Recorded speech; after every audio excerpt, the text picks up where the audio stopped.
Hello students. आज हम लोग लोको पायलट के एप्टीट्यूड टेस्ट अभिवृत्ति परीक्षण के दौरान पूछे जाने वाले एक ऐसे सेक्शन की चर्चा करने जा रहे हैं जिसमें आपके कंसंट्रेशन और ऑब्जर्वेशन की जांच होती है।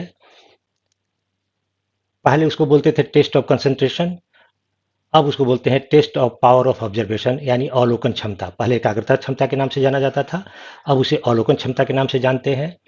नंबर ऑफ क्वेश्चंस का अटेम्प्ट कैसे बढ़ाएंगे, किस तरह से स्पीड बढ़ाएं कि कम से कम समय में अधिक से अधिक क्वेश्चन को हम सॉल्व कर पाएंगे। तो सबसे पहले समझने की कोशिश करेंगे हम लोग कि इसमें आपको टास्क क्या दिया जाता है, क्या करना होता है, फिर इसे कैसे करेंगे ताकि कम से कम समय में अधिक से अधिक क्वेश्चन को सॉल्व कर पाए एक्यूरेसी के साथ, और अभ्यास कैसे करेंगे, प्रैक्टिस कैसे करेंगे, क्योंकि प्रैक्टिस जरूरी है।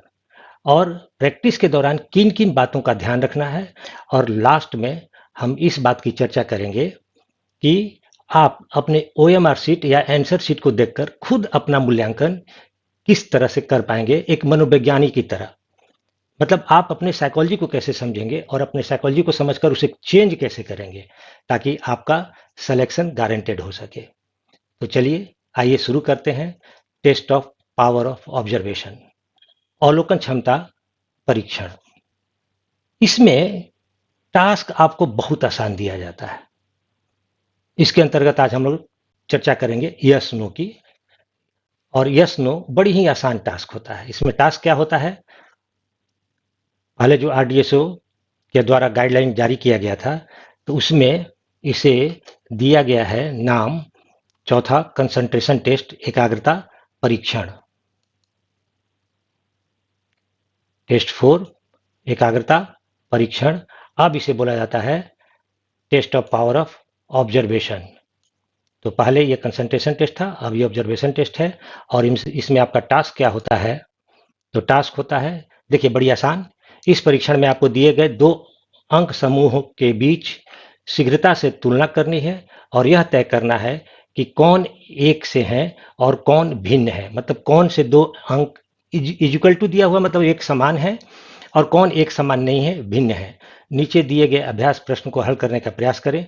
यदि अंक समान है तो माउस की सहायता से वाई गोले, अन्यथा एन को क्लिक करें। और एक एग्जाम्पल भी दिया हुआ है, डेमो। बड़ी आसान काम है, लेकिन ये डिफिकल्ट क्यों हो जाता है, और इसमें किस चीज की जांच होती है एक्चुअली।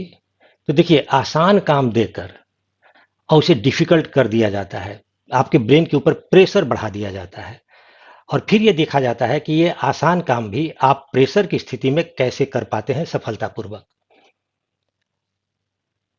अगर आप एक्सपेरिमेंट करना चाहते हैं तो किसी भी 4 क्लास या 5 क्लास के बच्चे को बोलिएगा कि एक पेज देखकर अपने कॉपी में लिखो, बुक से एक पेज देखकर अपने कॉपी में लिखो, और टाइम नोट करिएगा कि एक पेज लिखने में उसे कितना वक्त लगता है। मान लीजिए कि उसे 7 मिनट लगता है एक पेज लिखने में। आप उससे दोबारा बोलिए कि एक पेज लिखो लेकिन 7 मिनट में लिखना। पहली बार में 7 मिनट में लिख दिया, बिल्कुल सही सही लिखेगा, राइटिंग भी खराब नहीं होगी। लेकिन अगर दूसरी बार आप उसे बोल देंगे कि यही दूसरा पेज उतनी ही लंबाई का 7 मिनट के अंदर लिखो, तो अब उसका प्रेशर बढ़ जाएगा, उसे लगेगा कि 7 मिनट बहुत कम समय होता है। वो हड़बड़ा कर लिखना शुरू करेगा, जल्दी जल्दी लिखने का कोशिश करेगा, और नतीजा क्या होगा, एरर होंगे और राइटिंग भी खराब होगी। इसमें भी बहुत आसान काम दिया गया है आपको, और इस काम को करने के लिए समय आपको 4 या 5 मिनट दिया जाएगा, और टोटल प्रश्न होंगे 96। ऐसी स्थिति में आपके ब्रेन के ऊपर प्रेशर पड़ेगा कि 5 मिनट के अंदर या 4 मिनट के अंदर हम 96 क्वेश्चन को कैसे टैकल कर पाएंगे। और अगर एक बार माउस क्लिक करने में 2 सेकेंड का भी समय लगता है या 1.5 सेकेंड का समय लगता है, तो आप उम्मीद कीजिए, कल्पना कीजिए कि अगर 60 क्लिक करने पड़े तो आपको कितना वक्त सिर्फ क्लिक करने में जाएगा, आंसर निकालने में नहीं, सिर्फ क्लिक करने में जाएगा आंसर। और अगर 2 मिनट आपको सिर्फ क्लिक करने में निकल जाता है तो 2 या 3 मिनट में ही आपको आंसर तैयार करना है। तो आपके दिमाग पर प्रेशर बढ़ेगा, जब प्रेशर बढ़ेगा तो आप एरर करना शुरू करेंगे और गलती करेंगे। लेकिन अगर दिमाग को शांत और स्थिर रखकर आप ये काम करते हैं तो आसानी से कर लेंगे। प्रैक्टिस चाहिए, लेकिन सही डायरेक्शन में, right action in right direction, तो आपकी जीत निश्चित रूप से सही होगी, निश्चित रूप से होगी। और कैसे अभ्यास करेंगे, क्वेश्चन का विश्लेषण करते हैं हम, और उसके बाद किन किन बातों का ध्यान रखना है, और फिर हम लास्ट में, जैसा कि हमने बताया, कि अपना मूल्यांकन आप खुद कैसे करेंगे, इसकी चर्चा हम करेंगे। देखिए, ये प्रश्न आपके सामने है, आरडीएसओ को दिया गया सैंपल में से ही है। यहाँ पर अंकों को, पहली बात ध्यान में रखिएगा, अंकों को पढ़ना नहीं है। अंकों को पढ़ना नहीं है, ये बहुत इंपॉर्टेंट बात है, बहुत इंपॉर्टेंट है। अंकों को पढ़ना नहीं है, पहला पॉइंट।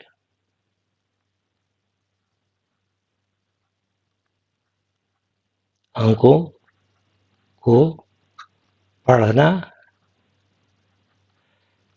नहीं है। अगर पढ़ पढ़ के मिलाएंगे तो दिए गए समय में 50 के ऊपर आप नहीं जा पाएंगे, जबकि यहां पर आपका टारगेट रहना चाहिए 80। 80 के ऊपर आपको जाना है, इतना आपको टारगेट रहना चाहिए। लेकिन अगर आप पढ़ पढ़ कर बनाएंगे तो 40, 45, 50 या मैक्सिमम 55 तक जा पाएंगे।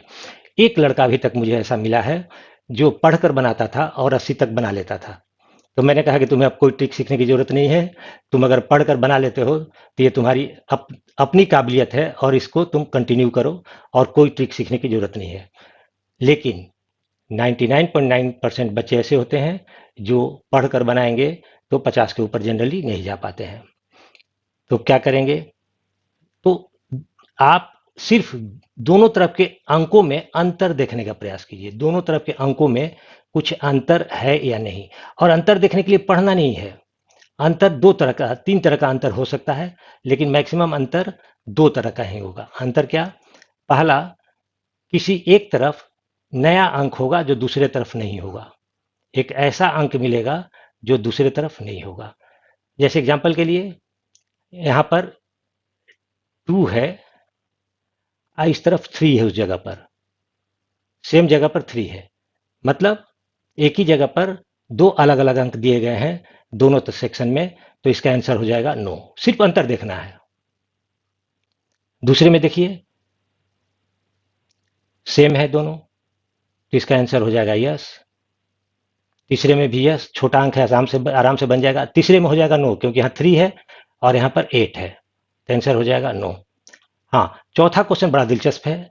देखिए, इसमें तीन तीन अंतर दिए गए हैं, यहाँ पर 5 है, यहाँ 8 है। अगर यही दिख गया तो बाकी आगे देखने की जरूरत नहीं है आपको, तुरंत मार देना है नो। ये सबसे आसान क्वेश्चन हुआ। अगर लास्ट में देखते हैं तो यहाँ 9 है, यहाँ 6 9 है। जिस पर नजर पड़ गया, किसी एक अंतर पर भी नजर पड़ गया तो नो। और एक यहाँ पर 5 है, यहाँ पर 5 है थर्ड लास्ट में, और यहाँ पर 3 है। तीन तीन अंतर दिए गए हैं, इससे आसान कुछ, लंबाई सबसे ज्यादा है लेकिन तीन तीन अंतर है, किसी एक अंतर पर भी अगर नजर पड़ गई, आंसर मार देना है नो।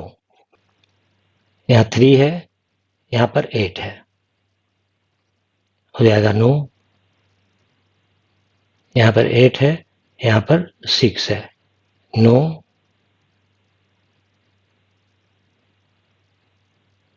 यहाँ पर 6 है, यहाँ पर 0 है, नो। तो इसमें एक बात आप ध्यान दीजिएगा कि जनरली एक अंक का अंतर है, तो एक तरह का, तो एक अंक का अंतर होगा, तो उसमें थोड़ा सा समय लगेगा, ज्यादा नहीं। और कभी कभी ऐसा हो सकता है कि अगल बगल के अंकों का पोजीशन चेंज होगा। जैसे एक तरफ होगा 3 4 8 9 4 3, और दूसरी तरफ हो गया 1 3 9 8 4 3। इस प्रश्न को का आंसर निकालने में ही थोड़ा ज्यादा समय लगता है, इस अंतर को पकड़ने में थोड़ा, क्योंकि इसमें अंकों का सेम अंक है, कोई नया अंक नहीं है, और दूर के अंकों का पोजीशन नहीं चेंज है, अगल बगल के अंकों का अगर पोजीशन चेंज होगा तो इसको पकड़ने के लिए थोड़ा ज़्यादा प्रैक्टिस करना पड़ेगा। और यही दो तरह के अंतर सबसे अधिक मिलेंगे आपको। रेयरली ऐसा भी हो सकता है कि एक तरफ अंक ज़्यादा हो, एक तरफ कम हो, ऐसा कि बहुत कम मिलता है। लेकिन अगर ऐसा मिलता है तो और आसान क्वेश्चन हो जाएगा, क्योंकि दोनों तरफ की संख्याओं की लंबाई में अंतर आ जाएगा। तो अगर लंबाई में अंतर आया तो और आसानी से बनेगा, लंबाई में अंतर, लेकिन इस तरह का क्वेश्चन मिलने का चांसेस बहुत कम है। इस तरह का क्वेश्चन मिलने का चांस थोड़ा कम है। अब कितने यस होंगे और कितने नो होंगे, तो ये मान के चलिए कि लगभग 50-50 यस 50% नो होते हैं। नो खोजना ज्यादा इजी है यस की तुलना में, क्योंकि कोई भी एक अंतर दिख गया तो आंसर तुरंत नो हो जाएगा, और अंतर नहीं दिखता है अगर, तो आप बार बार मतलब आपका दिमाग लगेगा कि कहीं ना कहीं अंतर छुपा हुआ है, तो आप ज्यादा प्रयास करेंगे, उस पर जोर ज्यादा देंगे।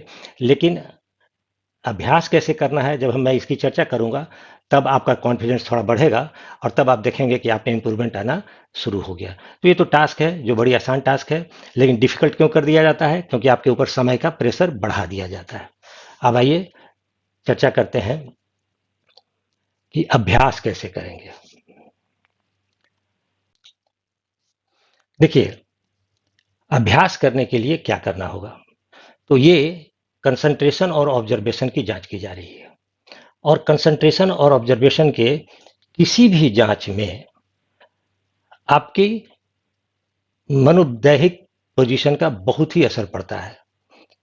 आपने देखा होगा ओलंपिक में जब निशानेबाज शूटिंग करने जाता है तो सबसे पहले अपना पोजीशन को फॉर्म करता है, शांत और स्थिर खड़ा होता है, उसके बाद ध्यान से अपने लक्ष्य की तरफ देखता है, और तब अपने मन के ऊपर कंट्रोल करके, अपने मन के भटकाव को कंट्रोल करके तब वो फायरिंग करता है। ऐसा सिर्फ फिल्मों में होता है कि दौड़ते दौड़ते आया, गोली चलाई और सीधे निशाना दुश्मन के सिर पर होता है। लेकिन ओलंपिक में इस तरह की घटना नहीं होती है। वहां पर शरीर को शांत, स्थिर और तनाव मुक्त करने का पहले प्रयास करता है खिलाड़ी, उसके बाद शूटिंग करता है। तो सबसे पहले आपका पोजीशन क्या होगा, फिजिकल पोजीशन क्या होगा? फिजिकल पोजीशन, आपको बैठना है कि शरीर में किसी भी तरह का तनाव ना हो, रिलैक्स रहे, और जिस तरह से पोस्चर में बैठकर आपको एग्जाम देना है, अभ्यास भी उसी पोस्चर में करें। ये नहीं कि एग्जाम में बैठ के एग्जाम देना है आपको चेयर कुर्सी पर, चेयर और टेबल पर बैठकर, और घर पर प्रैक्टिस करें बिस्तर पर लेट के, ऐसा कभी मत कीजिएगा। क्योंकि एक प्लेयर को जिस तरह के पिच पर रियल में खेलना होता है, उसी तरह के पिच पर ज्यादातर प्रैक्टिस करते हैं। तो जिस तरह से आपको एग्जाम का सामना करना है, उसी परिस्थिति को क्रिएट करके आप घर पर भी अभ्यास करें। जिस तरह के चेयर वहां मिलेंगे बैठने के लिए, कोशिश कीजिए कि उसी तरह का चेयर आप बैठकर अभ्यास करें। तो इससे आपकी मसल मेमोरी का मतलब क्या हुआ, हम सिर्फ ब्रेन से ही नहीं याद करते हैं चीजों को।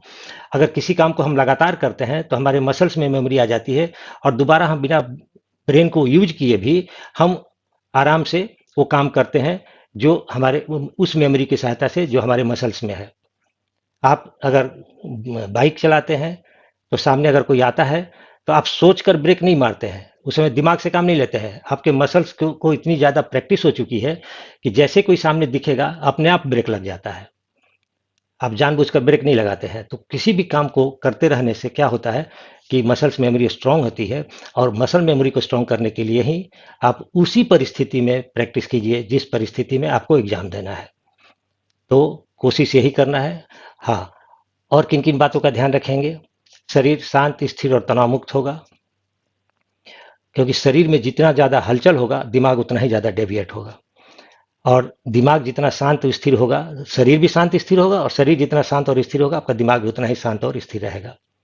आप लोगों ने देखा होगा 3 इडियट में, जब डॉक्टर को गुस्सा आता था तो हंसता था, क्योंकि शरीर से अगर हंसने का हम एक्टिंग भी करेंगे, ड्रामा भी करेंगे, तभी दिमाग में हम लोग के तनाव नहीं टिकेगा। आइए आइए अब अंत में हम इस बात की चर्चा करते हैं कि आप अपना ओएमआर शीट देखकर, अपना आंसर शीट देखकर अपना मूल्यांकन कैसे करेंगे, आप अपना इवैल्यूएशन कैसे करेंगे एक साइकोलॉजिस्ट की तरह। तो देखिए, ध्यान से गौर से सुनिएगा। अगर आपका ज्यादा जो गलत आंसर है वो शुरुआत में है, उसके बाद आपका आंसर का एरर कम हो गया, शुरुआत में है, तो इसका मतलब क्या हुआ कि आपको वार्म अप टाइम लगता है थोड़ा ज़्यादा, आपका दिमाग थोड़ी देर के बाद स्पीड पकड़ता है, आपका कंसंट्रेशन थोड़े समय के बाद बनता है। अगर आपका एरर शुरू में सही है, लास्ट में जाके गलती होती है ज़्यादा, शुरू में एरर का रेशियो बहुत कम है, बट लास्ट में आप देखते हैं कि ज़्यादातर गलती आपने लास्ट में की है, तो इसका मतलब क्या हुआ कि आपका दिमाग टायर्ड होता है, थकता है। उसके लिए आपको दूसरे तरह से अभ्यास करना पड़ेगा। शुरुआत में एरर करते हैं तो दूसरे तरह से अभ्यास करना पड़ेगा। और अगर एरर किसी पर्टिकुलर हाफ में, फर्स्ट हाफ में या सेकेंड हाफ में ज़्यादा नहीं हुआ है, मतलब इवनली डिस्ट्रीब्यूटेड है, तो इसका मतलब ये कोई बहुत बड़ी समस्या नहीं है। थोड़ा सा कंसंट्रेशन बीच में कहीं लैग कर गया और आपने गलती कर दी, ये कोई बहुत बड़ा प्रॉब्लम नहीं है। लेकिन ज़्यादातर गलती अगर लगातार हो रही है लास्ट में या शुरू में, तो इसका मतलब या तो आपको आप थकते हैं, आपका दिमाग टायर्ड हो जाता है लास्ट में, या आपको वार्म अप का समय ज़्यादा लगता है। तो जो भी हो, अगर किसी भी तरह की परेशानी है वो होती है, तो इसको हम कैसे दूर करेंगे, अगले किसी वीडियो में मैं इस पर चर्चा करूंगा। हाँ, अपने गलती को देखना जरूर है, आपने किस तरह की गलती की है, क्योंकि ब्रेन को उसकी गलती को दिखाना जरूरी होता है। तो आप अगर अपने ब्रेन को अपनी गलती को दिखाएंगे तो फिर उसे करेक्ट करेगा। अदरवाइज अगर आप उसको टेस्ट दिए और फिर दूसरा टेस्ट देने लगे, आपने एरर को अपना चेक नहीं किया, तो आपका ब्रेन उस एरर को कंटिन्यू करते रहेगा।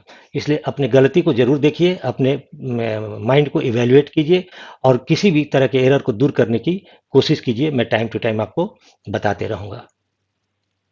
आप लोगों में से बहुत लोगों ने क्लास के बारे में पूछा है, ऑनलाइन क्लास होगा या ऑफलाइन। ऑफलाइन क्लास पटना में चलता है मेरा। आप ऑफलाइन क्लास के लिए इंक्वायरी करना चाहते हैं तो टेलीग्राम में या जो व्हाट्सएप ग्रुप है, एक व्हाट्सएप नंबर भी मैंने शेयर किया है, उसमें आप डिटेल इंक्वायरी ले सकते हैं। प्ले लिस्ट पे करीब करीब सभी का वीडियो बना चुका हूँ और आगे भी बनाता रहूँगा। लेकिन अगर आपको किसी स्पेशल तरह की मदद की ज़रूरत है, किसी खास प्रॉब्लम के लिए आप सॉल्यूशन चाहते हैं, तो आप कांटेक्ट कर सकते हैं। Thank you very much.